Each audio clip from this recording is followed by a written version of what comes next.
Since we were last in this chamber, the First Minister has announced her resignation, and the front-runner to succeed her is Humza Yousaf.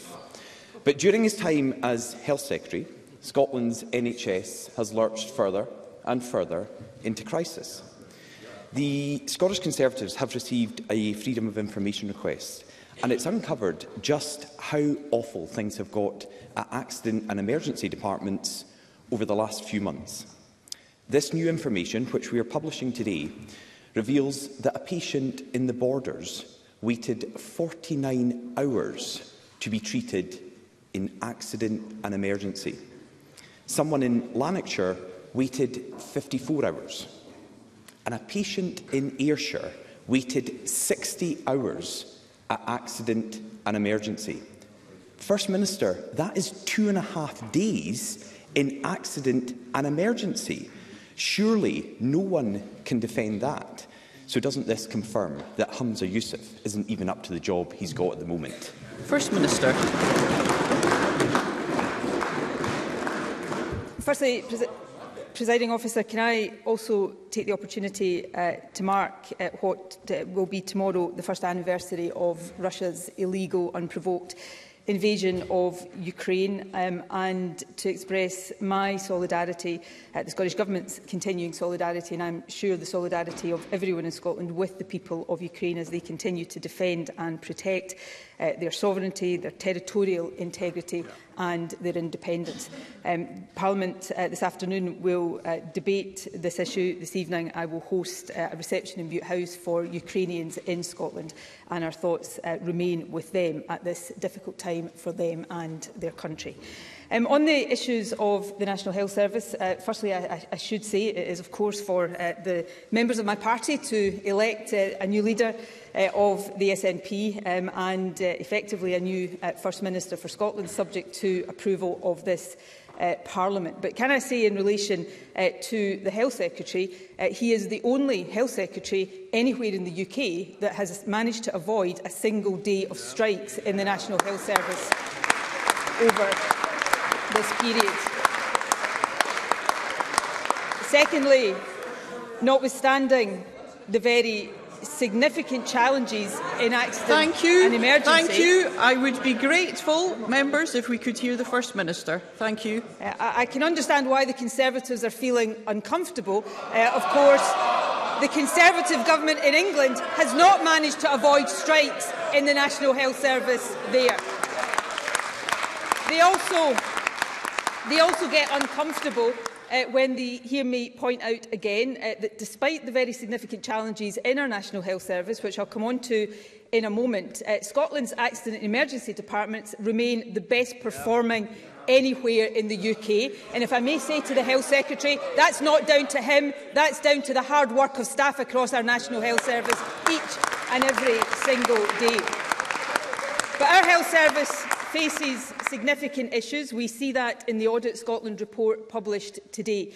But we also see in that Audit Scotland report important context that, of course, Douglas Ross always seeks to deny.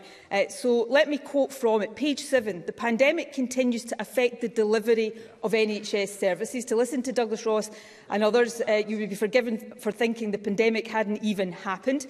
Secondly, Scotland's NHS is not alone in facing these issues. Many of the factors contributing to the extremely difficult situation facing the NHS in Scotland are not specific to health services, and many are not within the control of the Scottish Government. Notwithstanding that, we continue to support our health service to ensure record funding, record staffing, record pay deal for Agenda for Change staff in Scotland, and progress in reducing the longest waits in our National Health Service. Douglas Ross. Shameful. Shameful is the only way you could describe that answer from the First Minister, because not a mention of a patient who waited in Ayrshire at the tail end of last year for 2.5 days in accident and emergency. The clue is in the name. They went there for emergency treatment and they sat for 2.5 days. And the First Minister, her answer to them is, well, it's the best performing anywhere in the United Kingdom. That is little comfort for people who are waiting hours and days for treatment. and the First Minister might not have noticed, but when I sat down raising these shocking statistics, Humza Yousaf smiled and smirked. The Health Secretary thinks it's funny that people are waiting for days to be seen in A&E in Scotland. And the First Minister mentioned and quoted from the NHS Audit Scotland report into NHS. Let's remember, BMA Scotland said of the report this morning it is damning of the state of the NHS currently. The report outlines that Nicola Sturgeon's chosen successor won't meet NHS job targets. It says performance declined further in 2022. The number of people experiencing extremely long waits increased in 2022, and performance on cancer waiting times is getting worse. Every part of Scotland's NHS is in crisis because of Humza Yousaf. So can the First Minister tell us, is this useless Health Secretary really the best the SNP have to offer? First Minister. Well, in relation to individual cases, it is always unacceptable if someone waits too long for treatment in the National Health Service.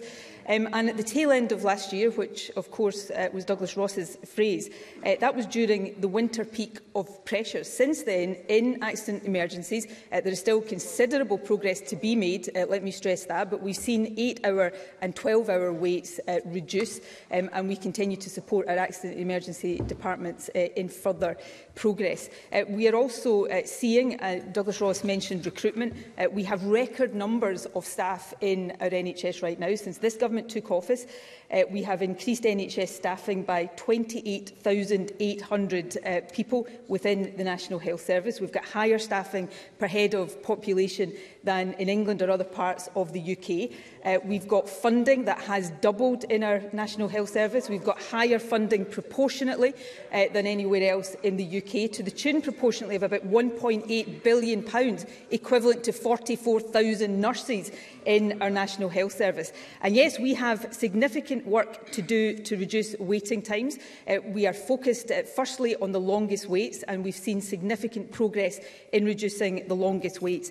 But the reason I did make the comparison, and do make the comparison with other parts of the UK, is because Douglas Ross stands here and tells us and asks people to believe that these problems are unique to Scotland and somehow down to the Health Secretary in Scotland. And that's where the Audit Scotland report is instructive, because it says that these issues are not unique to Scotland. I'm quoting from page 7. Scotland's NHS is not alone in facing these issues, and many of the factors are out with the control of the Scottish Government. So we will continue to do our job, working with and supporting the National Health Service, and we will do that despite Douglas Ross's determination to turn it into a political weapon, which I think we've just seen all too clearly. Douglas Ross. Wow. Wow. Opposition MSPs raising cases of people waiting 2.5 days in A&E in Scotland is somehow a political weapon. No, it's not. It's the reality of people across Scotland just now.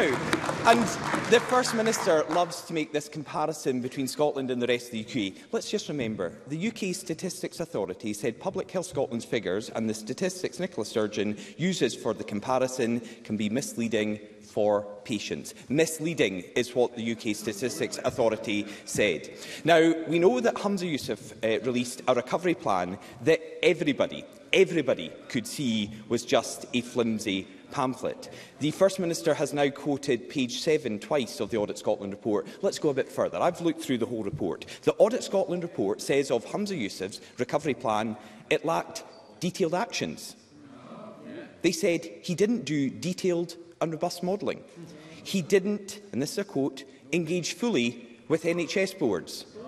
And information on key patient aims is missing. Information on key patient aims is missing.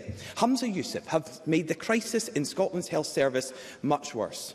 First Minister, why should a Health Secretary who has failed our NHS now get to fail the whole of Scotland? First Minister.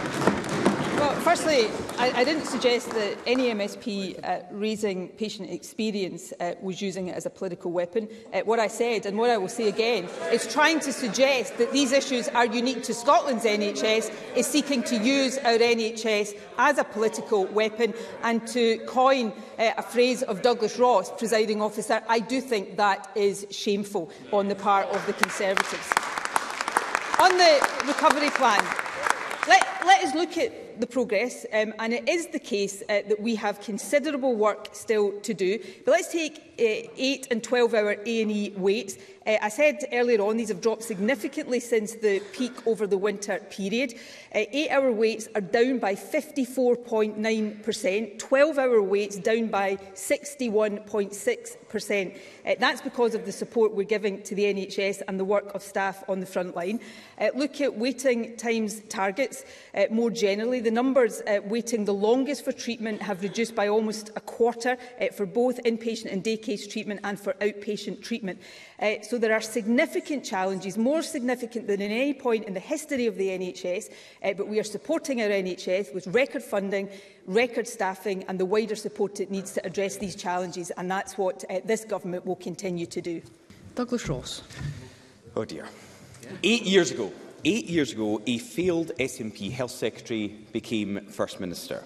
Now, history looks like it's repeating itself. Why would anybody risk Scotland's future by giving a man with Humza Yousaf's record more power?